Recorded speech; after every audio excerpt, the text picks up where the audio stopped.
Virtual class में पधारे सभी एमकॉम के छात्रों का एवं प्राध्यापकों का मैं हार्दिक अभिनंदन करता हूं, स्वागत करता हूं। आज का जो टॉपिक है वो एमकॉम द्वितीय सेम के प्रमुख विषय उच्च सांख्यिकी विश्लेषण से संबंधित है।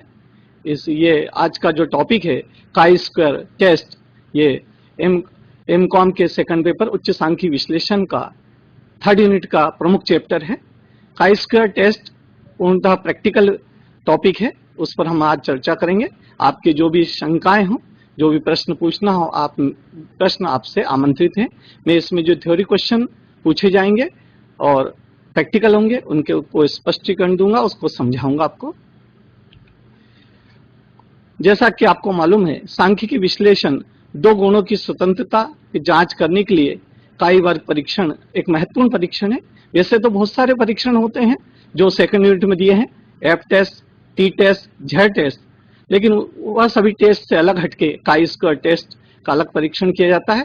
काई स्क्वायर परीक्षण का प्रयोग सर्वप्रथम हेलमट ने किया था, लेकिन इसका विधिवत विश्लेषण 1900 ईस्वी में कार्ल पियर्सन ने किया। काई स्क्वायर वास्तविक आवृत्ति और प्रत्याशित आवृत्ति के अंतर का माप है। काई स्क्वायर वास्तव में ग्रीक भाषा का अक्षर है। काई स्क्वायर परीक्षण वास्तविक एवं प्रत्याशित आवृत्तियों के अंतर का माप है। इस परीक्षण द्वारा यह ज्ञात किया जाता है कि वास्तविक और प्रत्याशित आवृत्तियों को उपस्थित अंतर महत्वपूर्ण है, सार्थक है या नहीं। प्रतिचयन के उच्चावचन या दैविक संयोग के कारण से अंतर उत्पन्न हुआ है। यदि वास्तविक और प्रत्याशित आवृत्तियों में कुछ अंतर नहीं है तो काई स्क्वायर का मान 0 होगा।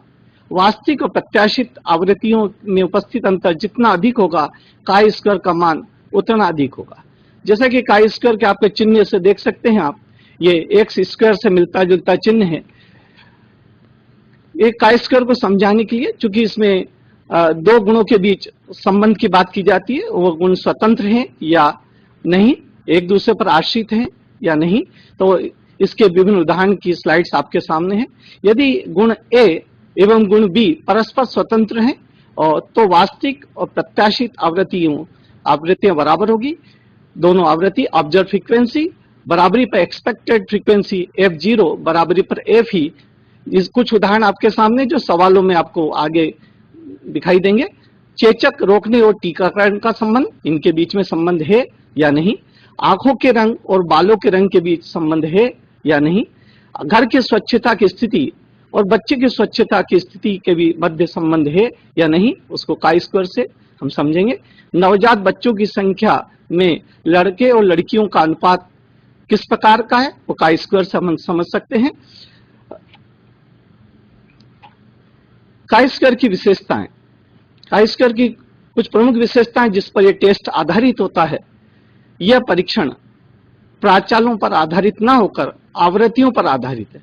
यहाँ प्राचाल से तात्पर्य है कि जो एफ टेस्ट है, टी टेस्ट है, जेड टेस्ट है, वह पैरामीटर्स पर आधारित है, एक्स बार, स्टैंडर्ड डेविएशन, कोरिलेशन, इन पर आधारित है। लेकिन काई स्क्वायर पूर्णतः फ्रीक्वेंसी पर आधारित है।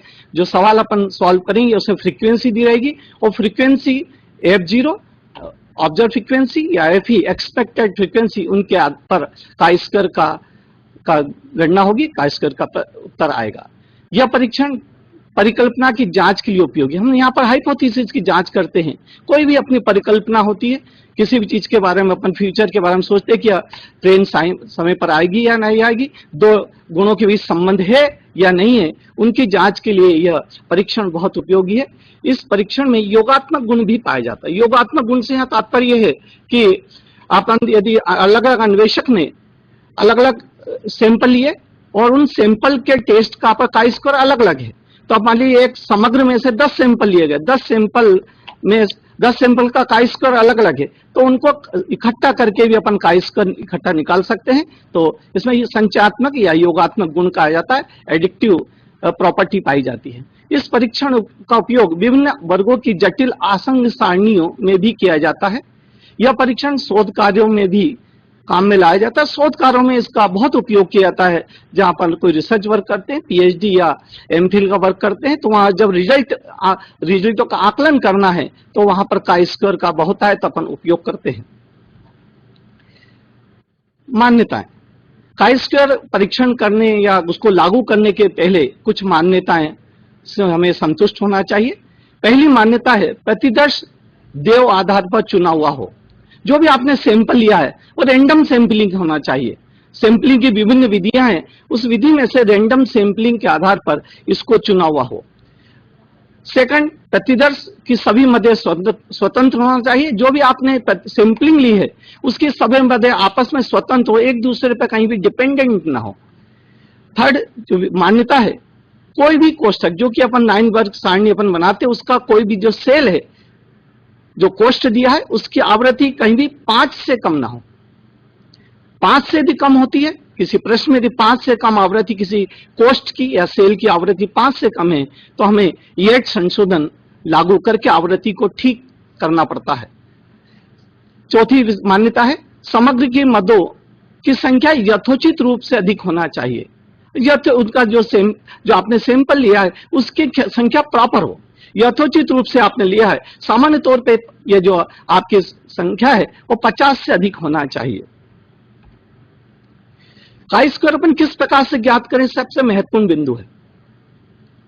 काई स्क्वायर में 2 गुणों की स्वतंत्रता या निर्भरता की जांच की जाती है। कोई भी 2 गुण कि साक्षरता या एवं रोजगार के बीच कोई संबंध है या नहीं, टीका लगाने और मलेरिया के बीच कोई संबंध है या नहीं, इस प्रकार स्वतंत्रता की जांच हम काई स्क्वायर से करते हैं। उसके लिए निम्न विधि अपनाते हैं। सबसे पहली स्टेप होती है शून्य परिकल्पना। जब भी अपन कोई सवाल करें सबसे पहले नल हाइपोथेसिस डिसाइड करें। सर्वप्रथम यह परिकल्पना का अनुमान लगाया जाता है कि दोनों गुणों में स्वतंत्रता है। जो 2 गुण जिनका अपन आकलन करें वो दोनों गुण आपस में स्वतंत्र है। वास्तविक और प्रत्याशित आवृत्तियों में कोई अंतर नहीं है। अर्थात शून्य परिकल्पना को संक्षेप में बोलते हैं H0 बराबरी पर F0 मतलब ऑब्जर्व फ्रीक्वेंसी बराबरी पर F ही मतलब एक्सपेक्टेड फ्रीक्वेंसी। यदि F0 बराबरी पर F ही है तो इसको कहेंगे शून्य परिकल्पना, मतलब वास्तविक आवृत्ति प्रत्याशित आवृत्ति में कोई अंतर नहीं है और दो अंतर शून्य है। सेकंड स्टेप जो महत्वपूर्ण स्टेप है उसका स्लाइड्स आपके सामने है।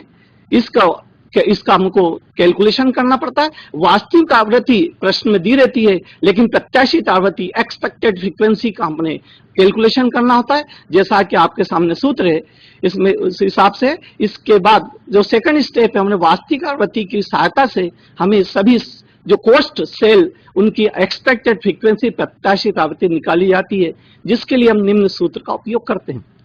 एक्सपेक्टेड फ्रीक्वेंसी बराबरी पर total of related column into total of related row बटे कुल नंबर या टोटल नंबर या n। इसको सेकंड इस प्रकार से बता सकते हैं A1 B1 बराबरी पर A1 गुणित B1 बटे n। इन सूत्र के माध्यम से अपन एक्सपेक्टेड फ्रीक्वेंसी अपन ज्ञात करते हैं। जैसा कि एक 9 स्क्वायर सारणी से हम स्पष्ट कर रहे हैं, इसको किस प्रकार से ज्ञात करना है। ये इसमें 2 गुणों की बात की गई है, गुण A और गुण B। उसके आधार पर 9 स्क्वायर सारणी बनाई गई है। इसको अपन गुण संबंध में भी उपयोग करते हैं। गुण A कैपिटल B अपोजिट गुण, इस कैपिटल A स्मॉल a। इसका सामने आपके सामने सारणी प्रस्तुत है। इसमें लिखा है पहले वाले सेल में पहले वाला कोष्ठ जो है कैपिटल A कैपिटल B, दूसरे कोष्ठ दूसरे सेल में स्मॉल a कैपिटल B, तीसरे सेल में कैपिटल A स्मॉल b, चौथे सेल में स्मॉल a स्मॉल b। यहां टोटल लगा हुआ है। पहले वाले कॉलम का टोटल है कैपिटल A, दूसरे वाले कॉलम का टोटल है स्मॉल a, पहले वाली रो का टोटल है कैपिटल B और दूसरे वाली रो का टोटल है स्मॉल b, और आखिर में लिखा है n मतलब टोटल आपने समग्र में से कितने सैंपल्स लिए उसकी संख्या 50 से ज्यादा होना चाहिए। ये कोई भी जो चारों सेल हैं capital A capital B small a small b, capital A small b small a small b, इसमें चारों सेल की जो आपकी फ्रीक्वेंसी है वो 5 से कम नहीं होना चाहिए, जैसे कि अपने पीछे मान्यता में इसको देखा। इस 9 स्क्वायर सारणी का संबंध का उपयोग अपन गुण संबंध वाली के चैप्टर्स में भी करते हैं, वहां उस सारणी को वहां से भी यहां पर दिखाया जा सकता है। तीसरी जो स्टेप है काई स्क्वायर का परिगणन, calculation of the chi square, इसके बाद हम तीसरी स्टेप अपनाएंगे। इसके बाद वास्तविक आवृत्ति F0 फ्रीक्वेंसी, ऑब्जर्व फ्रीक्वेंसी, प्रत्याशित आवृत्ति एक्सपेक्टेड फ्रीक्वेंसी का अंतर ज्ञात करेंगे और फिर अंतर का वर्ग करेंगे। F0 minus FE, observe frequency minus expected frequency, उसका स्क्वायर किया जाएगा। पहले अपन अंतर निकालेंगे वास्तविक और प्रत्याशित में, और फिर दो अंतर आया उसका स्क्वायर करेंगे, फिर निम्नांकित जो सूत्र है उसकी सहायता से हम काई स्क्वायर का मूल्य ज्ञात करेंगे। जैसा कि आपके सामने दो सूत्र प्रस्तुत हैं, दोनों में से किसी का भी हम उपयोग कर सकते हैं। काई स्क्वायर बराबरी पर sigma F0 minus FE square बटे FE, मतलब जोड़ लगाना है आपको, जो भी आपके जो अंतर का स्क्वायर, इस जो सेकंड ऊपर लिखा हुआ है, पहले अंतर निकाला, फिर अंतर का स्क्वायर निकाला, फिर स्क्वायर में अपने FE का भाग दिया, और उससे जो आपके पास आंकड़े हैं हम सबका अपन जोड़ लगाएंगे, सिग्मा करेंगे, योग करेंगे, तो आपके पास काई स्क्वायर C ज्ञात हो जाएगा। जैसा कि निम्न सारणी को अच्छे तरीके से आप देखें, इस सारणी का उपयोग हर सवाल में अपन करते हैं, हर सवाल में इसका यूज किया जाता है। नीचे टेबल मैंने बनाई है, टेबल को आप देखें, इसको गौर करें। ऊपर जो शब्दों में लिखा था उसी चीज को मैंने प्रैक्टिकल में बताया। नीचे पहले कॉलम लिखा F0 ऑब्जर्व फ्रीक्वेंसी, जो भी आपको सवाल में दी थी उससे मतलब वास्तविक फ्रीक्वेंसी जो सवाल में दी थी उसको अपन क्रमशः लाइन से हर कॉलम में एक एक उतारेंगे। सेकंड जो कॉलम है वो लिखा एक्सपेक्टेड फ्रीक्वेंसी, प्रत्याशित आवृत्ति, जिसकी गणना अपन ने की है। पीछे जो सूत्र था total of related column into total of related row बटे n, उस सूत्र से जो फ्रीक्वेंसी ज्ञात है उसको अपन सेकंड कॉलम में लिखेंगे। थर्ड कॉलम जैसे लिखा difference F0 minus FE, F0 observe frequency, FE expected frequency, वास्तविक फ्रीक्वेंसी में से एक्सपेक्टेड फ्रीक्वेंसी अपन घटाएंगे तो जो आंसर आएगा उसको यहां पर अपन लिखेंगे।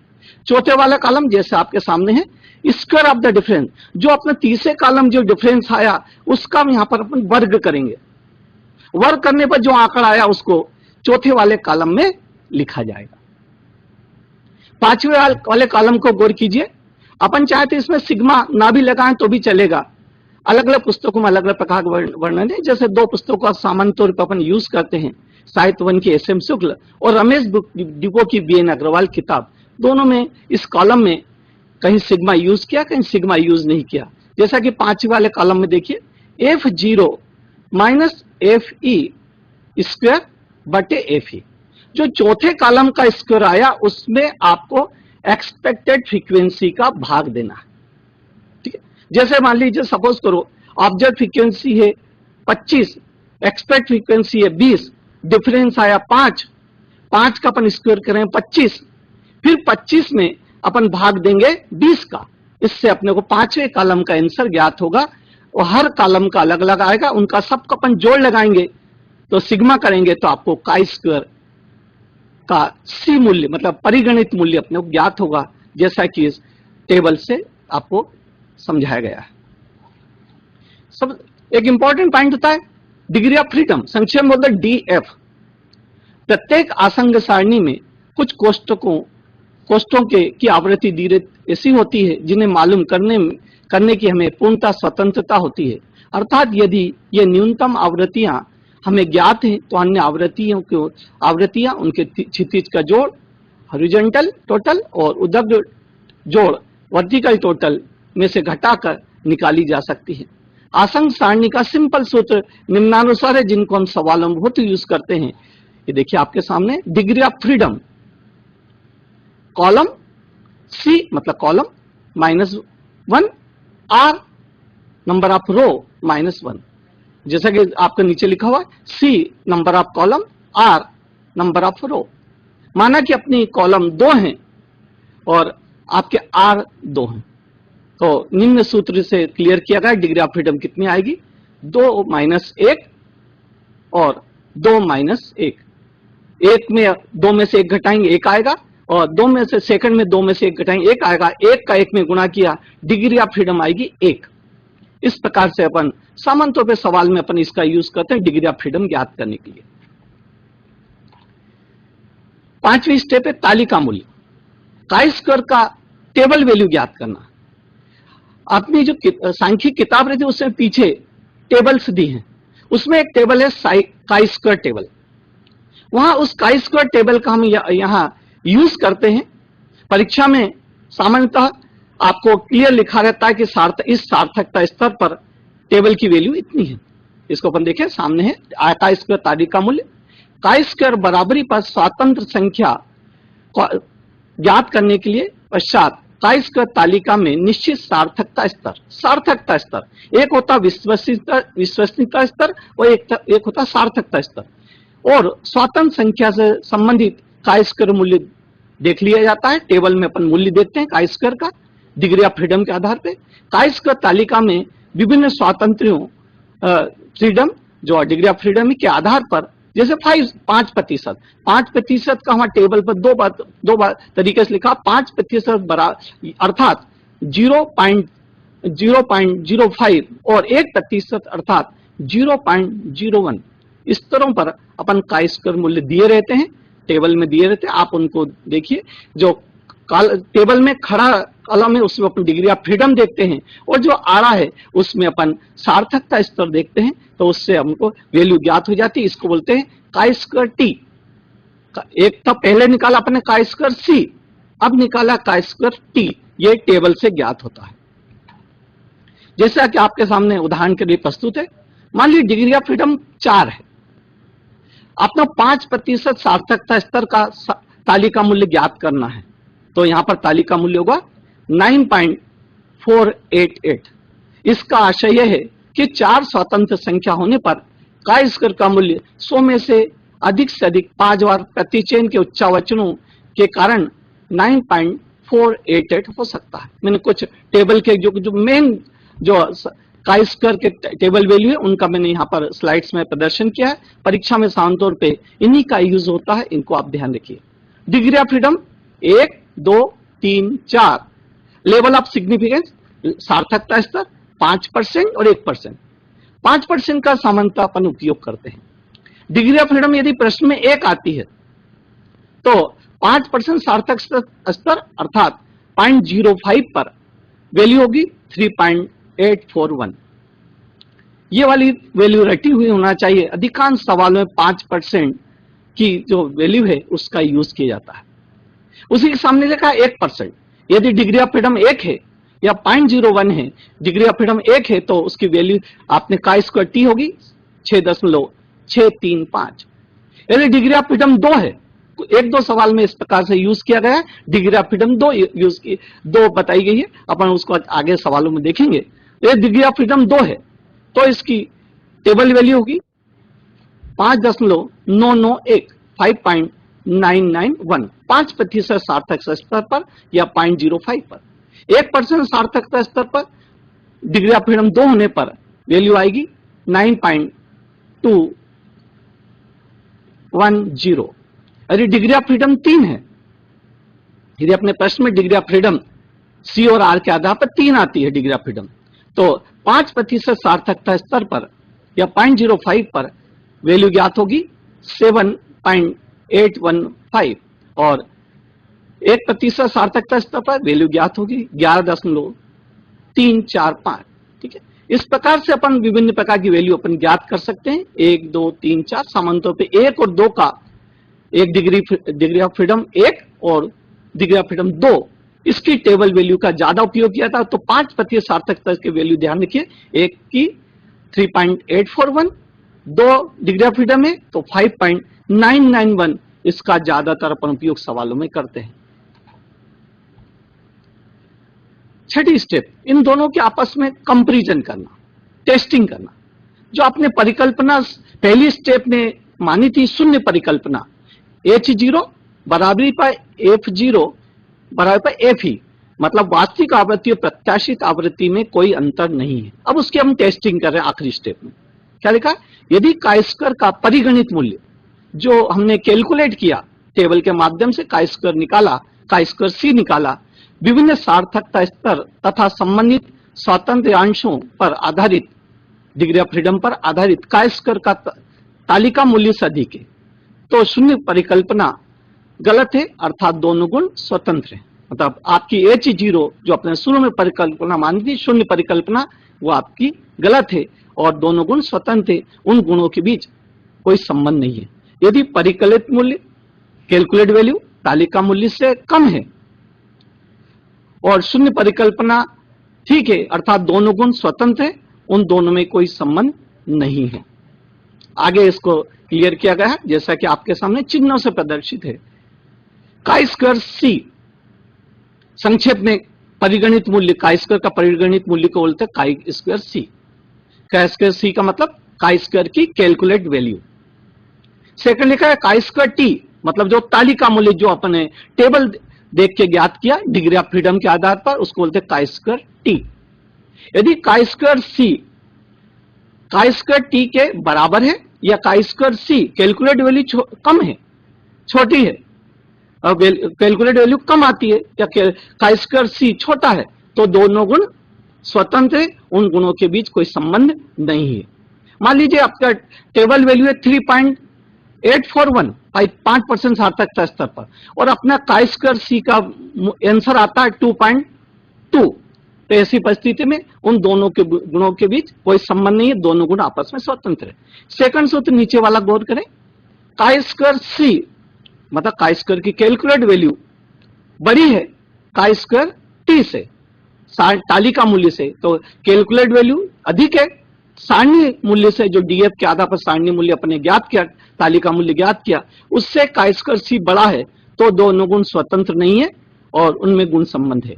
मान लीजिए काई स्क्वायर सी की वैल्यू आती है 6.6 और 5% सार्थक स्तर पर एक डीएफ पर वैल्यू है 3.841, ठीक है, तो यहां पर टेबल वैल्यू है 3.841 और उससे काई स्क्वायर सी बड़ा है, इसका मतलब दोनों गुण स्वतंत्र नहीं है और दोनों गुण में संबंध है।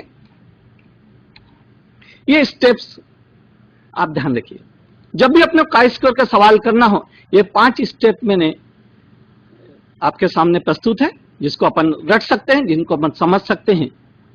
स्टेप नंबर 1, जैसा कि पीछे मैंने बताया था, नल हाइपोथेसिस, शून्य परिकल्पना। सबसे पहले अपन शून्य परिकल्पना करें कि दोनों गुणों के बीच कोई संबंध नहीं है, वास्तविक आवृत्ति प्रत्याशित आवृत्ति के बीच कोई अंतर नहीं है, दोनों गुण स्वतंत्र है। H0 हाइपोथेसिस, शून्य हाइपोथेसिस, F0 वास्तविक फ्रीक्वेंसी, बराबरी पर F ही एक्सपेक्टेड फ्रीक्वेंसी। ये स्टेप नंबर फर्स्ट हुई, ठीक है। स्टेप नंबर 2, ये शून्य परिकल्पना तय करने के बाद अपन सब सेकंड निकालेंगे प्रत्याशित आवृत्ति, जैसा कि पीछे मैंने डिटेल समझाया था। एक्सपेक्टेड के प्रत्याशित आवृत्ति गणना करेंगे, क्या बोलते हैं इसको संक्षेप में, FE। FE कैसे गणना करेंगे, पीछे अपन सूत्र में देखा था, total of related row into total of related column बटे n। इस प्रकार से हर सेल की, जो भी आपके 4 प्रमुख सेल हैं, उन चारों प्रमुख सेल की आपको FE ज्ञात होगी। स्टेप नंबर 3 देखिए ध्यान से, जो वास्तविक आवृत्ति दी थी सवाल में, उसके बीच और अपने जो कैलकुलेट की है एक्सपेक्टेड फ्रीक्वेंसी, उनके बीच अंतर ज्ञात किया जाएगा। मान लीजिए वास्तविक आवृत्ति थी आपकी 25, एक्सपेक्टेड फ्रीक्वेंसी है आपकी 20, तो अपने पास डिफरेंस आएगा माइनस, यदि एक्सपेक्टेड फ्रीक्वेंसी 20 है तो अपने पास डिफरेंस आएगा +5। ये अपने तीसरा कॉलम, जैसे पीछे टेबल में मैंने समझाया था, ये तीसरी स्टेप ध्यान रखिए। चौथी महत्वपूर्ण स्टेप, जो इन दोनों के बीच डिफरेंस आया, F0 माइनस AV के बीच डिफरेंस आया, उसका अपन स्क्वायर करेंगे। माने डिफरेंस आया -5 है +5, -5 और +5 से कोई अंतर नहीं पड़ता, क्योंकि स्क्वायर करने पर -5 इंटू -5 बराबरी पाएगा 25, ठीक है। तो आपने स्क्वायर कर लेंगे। पांचवी स्टेप, जहां पर पांचवी स्टेप स्क्वायर को आप जो ऊपर का चौथी स्टेप से जो स्क्वायर आया उसको डिवाइड करना है FE से। एक्सपेक्टेड फ्रीक्वेंसी जो आपके स्टेप नंबर 2 से आई उससे अपन स्क्वायर को डिवाइड करेंगे। तो यानी कि इस पांचों स्टेप को लाइन से आप ध्यान रखिए, इसको आप नोट भी कर सकते हैं। यहां तक का जो प्रश्न थ्योरी प्रश्न थे, इसके बाद प्रैक्टिकल है, यहां तक के प्रश्नों को ध्यान रखिए। इसमें थ्योरी क्वेश्चन बनते हैं, लघुत्तरी और दीर्घोत्तरी प्रश्न बनते हैं। जैसे पहला लघुत्तरी प्रश्न बनता है काई स्क्वायर से क्या तात्पर्य है। अपन स्टार्टिंग में अपने 2 स्लाइड्स में देखा काई स्क्वायर से क्या तात्पर्य, उनको अपन लिख सकते हैं। आपसे यह प्रश्न पूछा सकता है काई स्क्वायर की विशेषताएं क्या है। आपसे यह प्रश्न पूछा सकता है काई स्क्वायर किन मान्यताओं पर आधारित है। और सबसे महत्वपूर्ण प्रश्न है काई स्क्वायर क्या है, काई स्क्वायर से क्या तात्पर्य, काई स्क्वायर से आप क्या समझते हैं, काई स्क्वायर गणना करने की विधि व्यवस्थित तरीके से उदाहरण सहित समझाइए।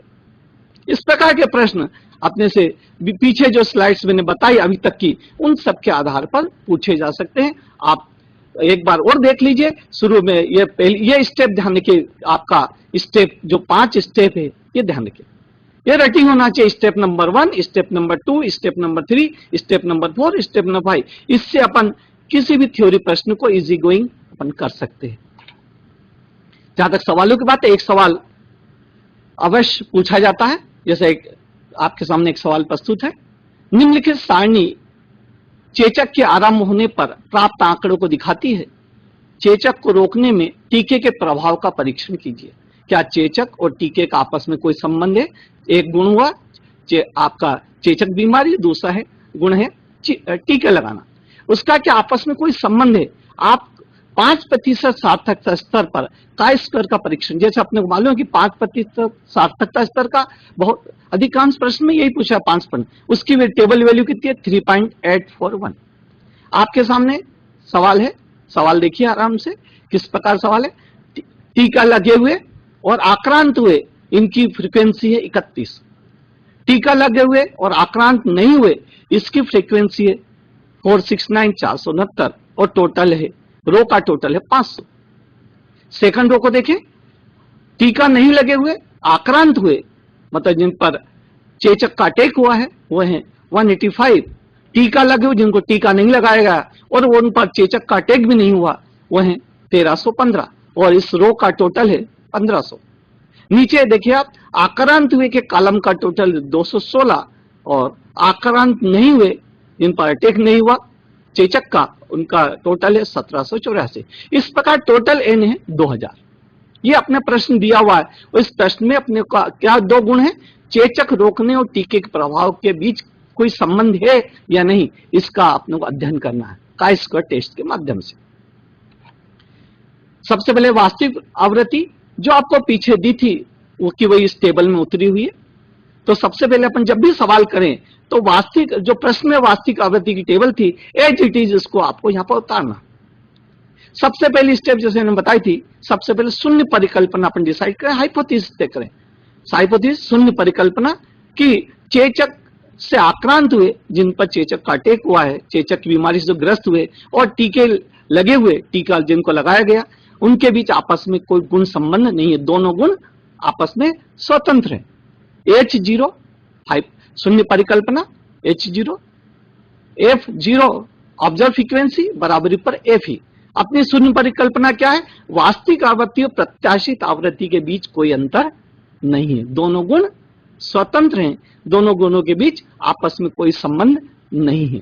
आपके सामने जो वास्तविक आवृत्ति की टेबल आपके सामने जो प्रश्न में दी थी उसी को यहां पर हमने लिखा है। तो जब भी अपन प्रश्न करें, जब भी अपने प्रश्न को हल करें तो सबसे पहले वास्तविक आवृत्ति जो सवाल में दी है उस टेबल को एज इट इज यहां पर अपन उतार दें जैसा कि आपके सामने स्लाइड्स में है। अब अपने करना है सेकंड स्टेप, एक्सपेक्टेड फ्रीक्वेंसी की गणना। उस साइड मैंने बताया था total of row into total of column बटे एन। अपन इस प्रकार से भी कर सकते हैं, total of related column into total of related row बटे एन। जैसे कि आपने आपके सामने विधि पे ये सामने दिख रहा है 500 गुणित 216 बटे 2000 बराबरी पर 54।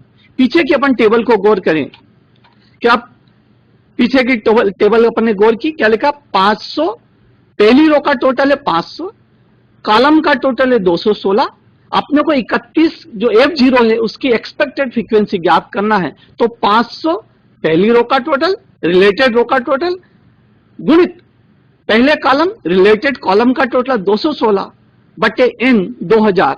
इस प्रकार से अपने को पहले सेल की एक्सपेक्ट फ्रीक्वेंसी ज्ञात होगी 54। इसी प्रकार से अन्य सेल की अपन एक्सपेक्टेड फ्रीक्वेंसी अपन ज्ञात करेंगे। दूसरी सेल की एक्सपेक्टेड फ्रीक्वेंसी है 1500 गुणित 216 बटे 2000 बराबरी पर 162 162। जो नॉट अटैक वाली जो रो थी उसकी उस फ्रीक्वेंसी अपन निकाल रहे एक्सपेक्टेड फ्रीक्वेंसी 500 गुणित 1784 बटे 2000 बराबरी पर 416। जो चौथे सेल की फ्रीक्वेंसी है वो अपन कैलकुलेट कर रहे हैं 1500 गुणित 1784 बटे 2000 बराबरी पर 1338। ये अपन ने कैसे ज्ञात की, पीछे की जो टेबल थी उसी का अपन ने ज्ञात किया है। जैसे अपन देखे 469 वाली एफ ही ज्ञात करना, तो अपने क्या देखना पड़ेगा कि उस कॉलम का टोटल कितना 1784, 1784 उसकी रो कौन सी 500, 1784 गुणित 500 बटे 2000।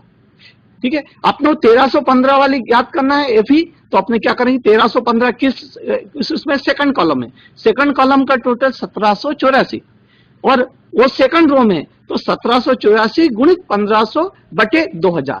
तो जो रिलेटेड कॉलम का टोटल रिलेटेड रो का टोटल बटे एन, इस प्रकार से अपन करेंगे 1784 गुणित 1500 बटे 2000। ये नीचे मैंने सूत्र इस कैलकुलेशन के माध्यम से समझा है, इसको आप ध्यान रखिए। जो प्रत्याशित आवृत्ति अपन ने ज्ञात की उसकी टेबल आपके सामने, जो अपन ने पिछले कैलकुलेशन से ज्ञात की, पिछली स्लाइड से ज्ञात की। पहले जो सेल है उसके फ्रीक्वेंसी है एफ ही 54, दूसरे सेल है उसकी फ्रीक्वेंसी रो वाले सेल की फ्रीक्वेंसी है 446 और टोटल है 500। यहां देखिए जो टोटल है वो चेंज नहीं होना चाहिए। देखिए इस रो का टोटल भी 500 और वास्तविक आवृत्ति का टोटल भी 500, इन दोनों में चेंज नहीं आना चाहिए। सबसे प्रमुख चीज ये कि रो का टोटल और कॉलम का टोटल एज इट इज जो वास्तविक आवृत्ति में था वही का वही रहना चाहिए।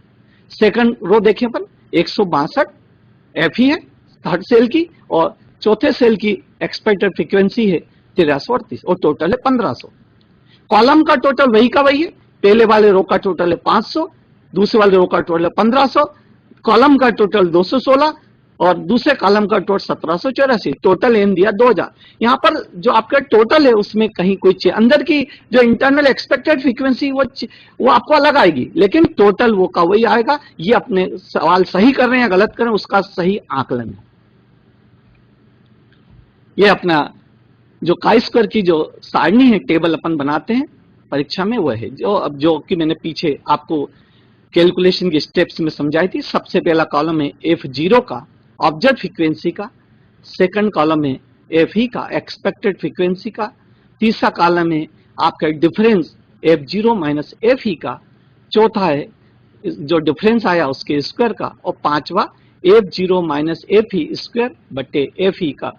इस प्रकार से दिया हुआ है। जैसे अपन देखिए आपकी ऑब्जर्व फ्रीक्वेंसी पहले उस ध्यान रखिए यहां पर लिखने के पहले सावधानी ये बरतना है कि F0 जिसकी है उसके सामने उसी सेल की एफ ही आना चाहिए।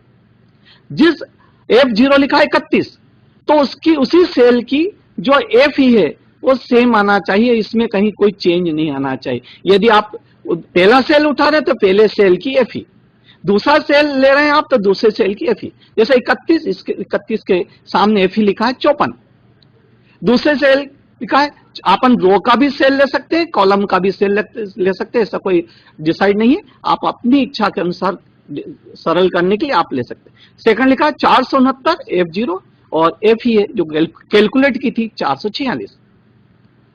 दूसरा तीसरा देखिए 185 FO है और एफ ही है 162। चौथा देखिए 1315 और एफ ही है 1338। इन दोनों को अपन F0 में से एफ ही घटाएंगे। यदि F0 ज्यादा है तो प्लस का चिन्ह लगेगा, एफ ही ज्यादा है तो माइनस का चिन्ह, जैसा कि पहले वाले में है F0 31 और एफ ही है 54 तो आया -23। दूसरे में देखिए F0 ज्यादा है और एफ ही कम है तो अपना डिफरेंस आया 23 प्लस का। तीसरे में देखिए F0 185 है और एफ ही 162 है, आपका डिफरेंस आया +23। और चौथे में 1315 -1338, एफ ही ज्यादा है तो अपना आंसर है -20। या माइनस और प्लस से कोई अंतर नहीं पड़ता क्योंकि इसका कोई जोड़ नहीं लगाना, इसका स्क्वायर करना तो माइनस अपने आप समाप्त हो, माइनस हो या प्लस हो। जैसे 23 का स्क्वायर किया अपन ने 5 to 9 529, सभी आंकड़े समान है 23 23 23 23, सबका स्क्वायर आएगा 529, 5 to 9 5 to 9 5 to 9 5 to 9।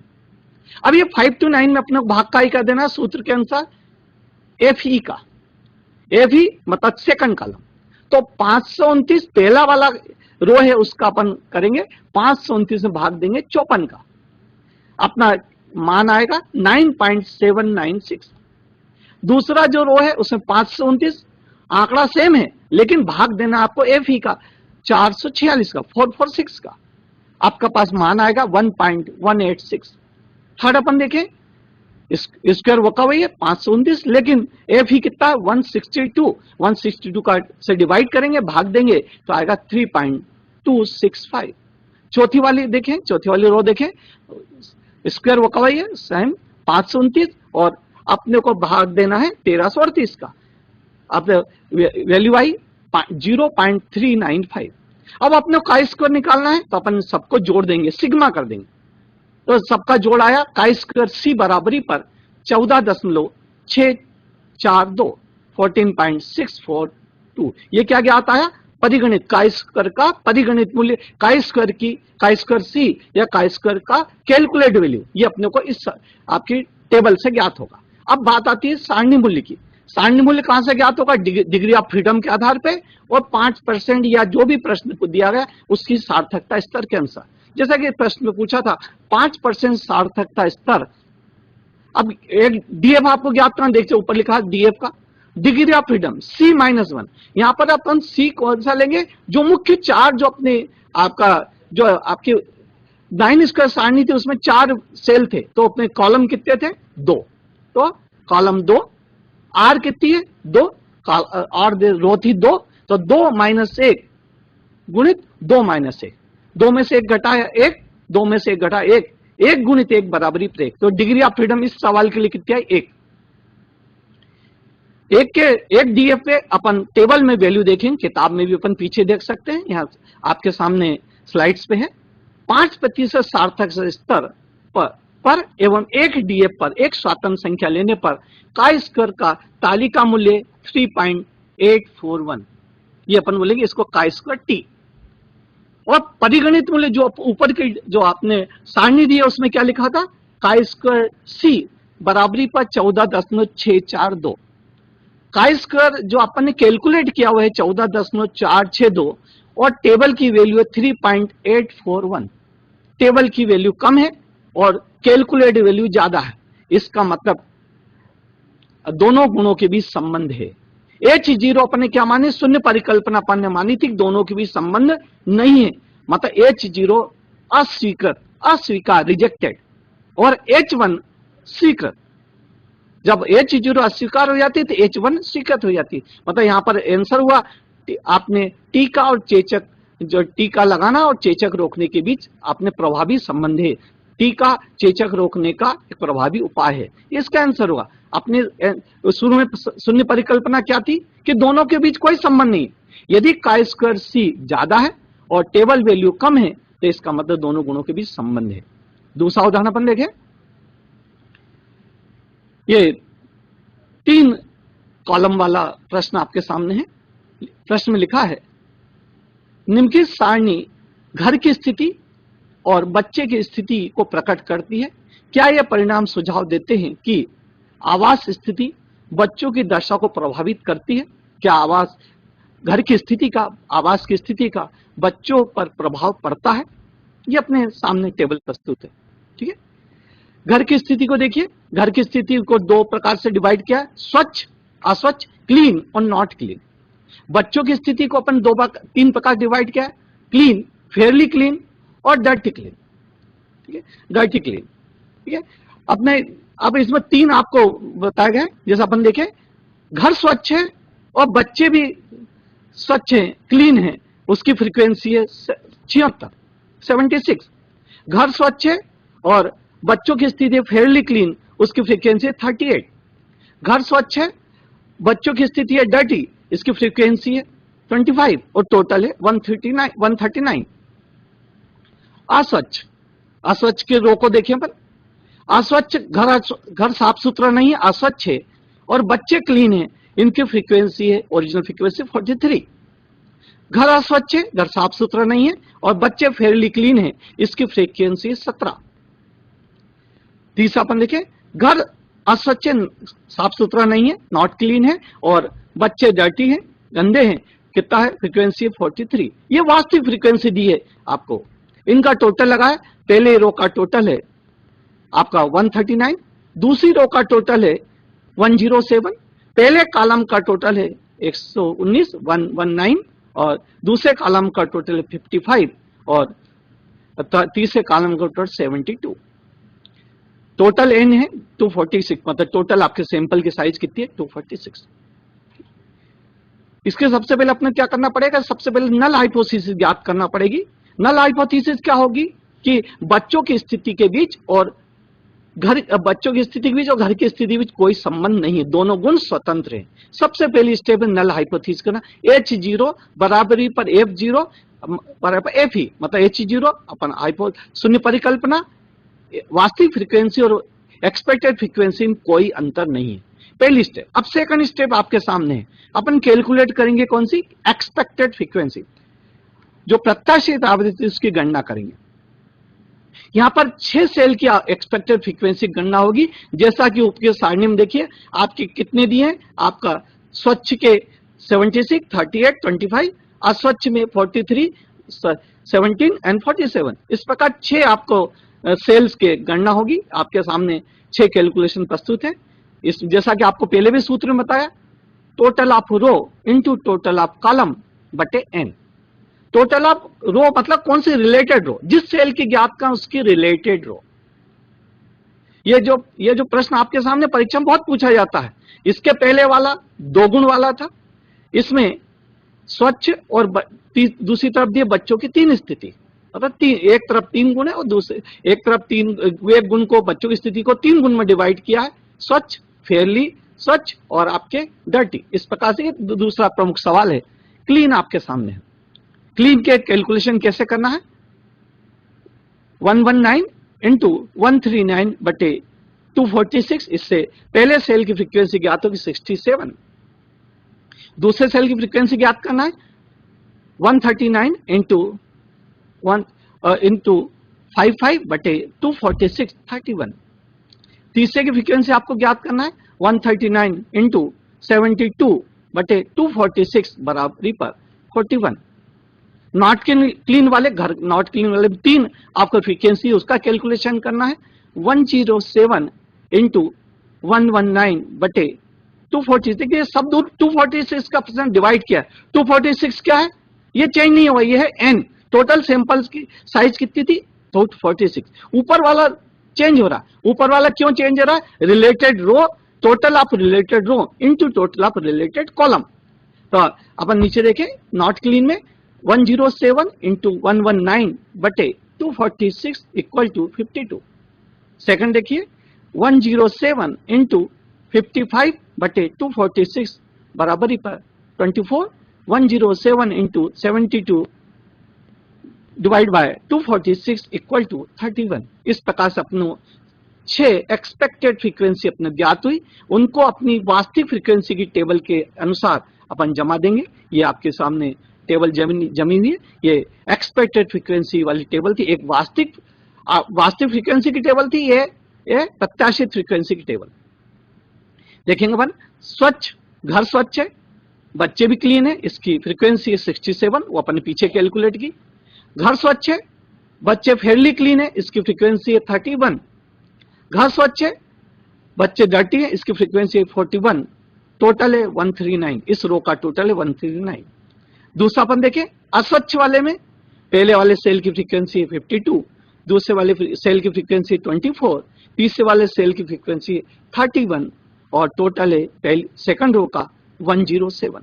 और नीचे कॉलम का जोड़े देखिए, इसमें रो 2 हैं, एक 139 वाली और एक 107 वाली, लेकिन कॉलम कितने हैं, 3, clean, Fairlie clean and dirty, 3 आपको कॉलम दिए हैं। पहले वाला कॉलम का योग है 19, पहला वाला कॉलम है। दूसरे वाले कॉलम का योग है 55, ठीक है, और तीसरे वाले कॉलम का योग है 72। इस प्रकार से इस पिछले सवाल से थोड़ा सा हटके, पिछले सवाल दोनों दो दो दिए थे, यहां पर कॉलम कितने हैं 3 और रो कितनी है 2। उसको अपन जब डीएफ निकालेंगे तब इसको ध्यान रखेंगे, ठीक है। अपनी शून्य परिकल्पना क्या है? घर की स्थिति और बच्चों की स्थिति में कोई आपस में संबंध नहीं है। घर के साफ सुथरेपन का बच्चों पर कोई असर नहीं होता। उसको अपने को काय स्क्वायर के माध्यम से इन दोनों गुणों के बीच संबंध डिसाइड करना है। आगे देखिए टेबल आपके सामने, काय स्क्वायर गणना सारणी, इसको ध्यान से देखिए। पहला वाला कॉलम पीछे वाले सवाल में भी अपन देखा था। यहां पर पीछे वाले सवाल में टोटल एफ ओ कितनी थी 4, इसमें एफ ओ कितनी है 6, एफ ई कितनी है इसमें भी 6, मतलब आपकी टोटल सेल कितने हैं 6, तो 6 ही प्रकार की फ्रीक्वेंसी।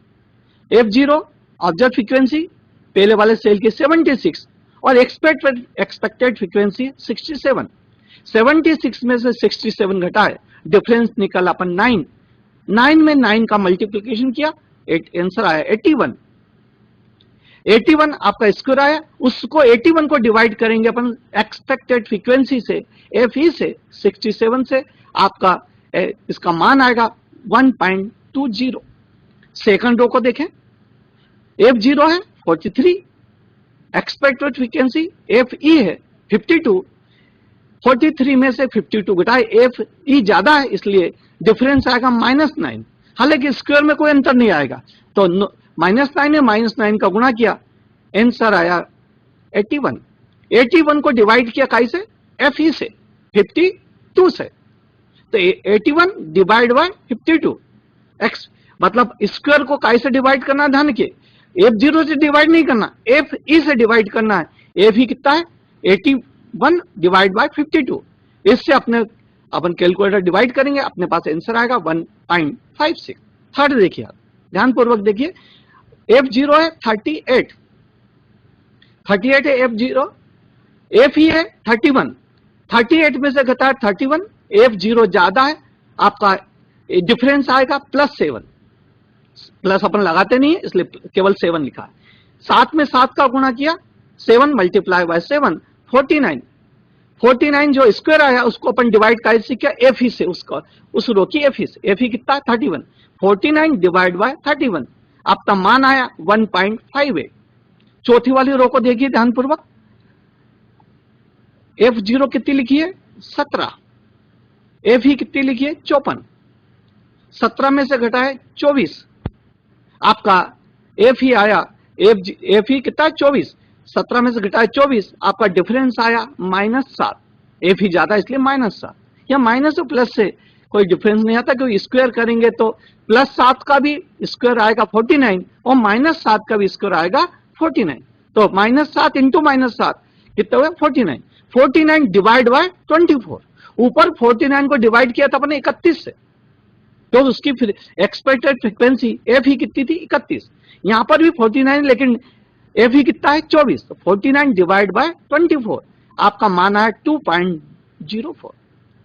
पांचवी वाली रो को देखिए, F0 है 25, FE है 41, 41 है FE, डिफरेंस निकालेंगे -16 -16, -16 का गुणा किया 256, 256 में भाग दिया 41 का, अपने पास मान आया 6.24। आखिरी वाली देखिए, आखिरी रो F0 47, FE 31, दोनों का डिफरेंस निकाला +16 का स्क्वायर किया, 16 मल्टीप्लाई बाय 16, 16 गुणित 16 बराबरी पर आया 256। 256 में किसका भाग देंगे 31 का, FE का, आंसर आया आपका मान आया 8.25। जितने भी आपके रो के मान आए हैं उन सबको अपन सिग्मा कर लेंगे, उन सब का योग कर लेंगे, अपने पास आंसर आएगा काई स्क्वायर का 20.87। अब इसको अपने को कंपेरिजन किससे करना है? आपके सारणी मूल्य से, सारणी मूल्य से अपन कंपेरिजन करेंगे।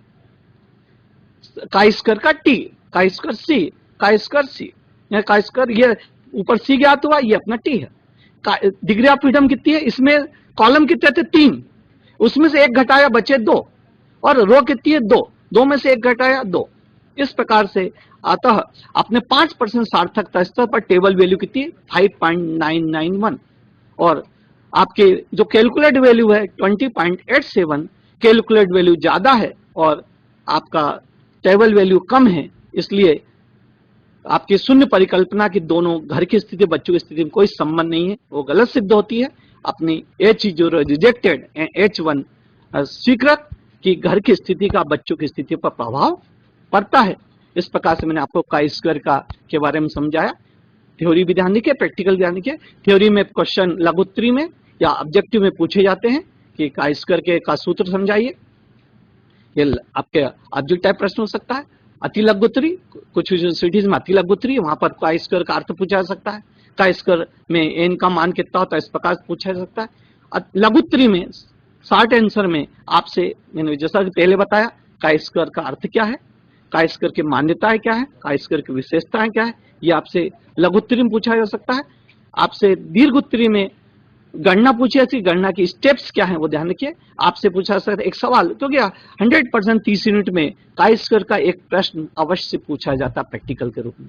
तो ये 2 प्रकार के प्रश्न मैंने आपको समझाया, एक 2 कॉलम और 2 रो वाला था, एक 3 कॉलम और 2 रो वाला था। उस दोनों जो महत्वपूर्ण प्रश्न बार बार परीक्षाओं में रिपीट होते हैं, ये प्रश्न मैंने आपको समझाया। आपके कुछ पूछना हो तो आपसे प्रश्न सादर आमंत्रित है, आप प्रश्न पूछ सकते हैं। जो भी आपके मन में शंका हो आप, क्योंकि महत्वपूर्ण पॉइंट है काई स्क्वायर सी का, तो ठीक है ध्यान रखिए।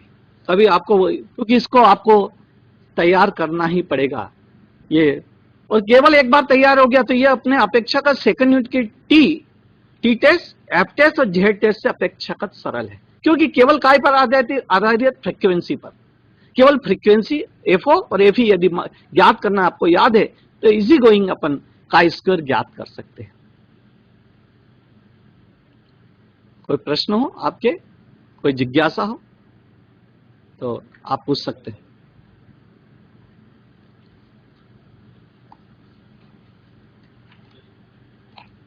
आप सभी ने मुझे ध्यानपूर्वक सुना, मैं आप सबके प्रति धन्यवाद व्यक्त करता हूं। जो साथी प्राध्यापक यहाँ मौजूद हैं उनके प्रति भी मैं धन्यवाद व्यक्त करता हूं। धन्यवाद, धन्यवाद, धन्यवाद। Thank you.